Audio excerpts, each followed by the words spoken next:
नारद मुनी जंगलाच्या वाटेने येत होते त्यावेळेला त्यांना नामस्मरण ऐकू आलं. मग त्यांनी कान लावून पाहिलं एका वारुळाला, त्याच्यातनं आवाज येत होता. मग त्यांनी ती माती सगळी बाजूला काढली.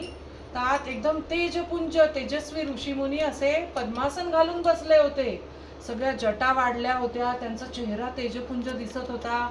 आणि नारद मुनी त्यांच्या डोक्यावर हात ठेवला आणि उठवलं, उठ बाळा, तुझा नामजप सिद्ध झालेला आहे. मग ते उठले आणि नमस्कार करून उभे राहिले. अरे वाल्या, तू भगवंताचं नामस्मरण इतकं केलंयस की आता तुला सिद्धी प्राप्त झालेली आहे. आणि ते नारद मुनी त्यांचे गुरु झाले म्हणजे.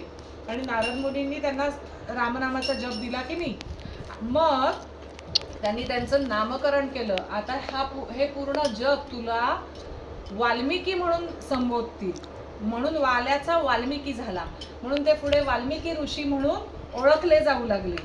आणि त्याच वाल्मिकी ऋषींनी वाल्मिकी रामायण लिहिलं. रामायण कोणी लिहिलं? वाल्मिकी मुनी, वाल्मिकी ऋषी.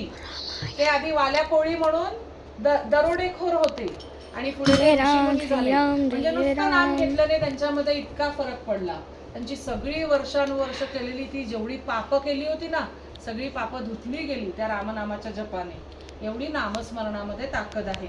आणि हे कुठे आहे माहितीये? वाल्मिकी ऋषींचा आश्रम मोरगावचा गणपती आहे की नाही, अष्टविनायकापैकी एक. म्हणजे कुठलं बरं ते गाव आहे, वेल्हे म्हणून गाव आहे. तिथे ते तुम्हाला 7 रांजण बघायला मिळतात. अजूनही ते डोंगर आहेत तिथे. म्हणजे तिथली ही गोष्ट आहे. आणि छोटासा आश्रम आहे वाल्मिकी ऋषींचा, ज्यांनी पूर्ण रामायण लिहिलं.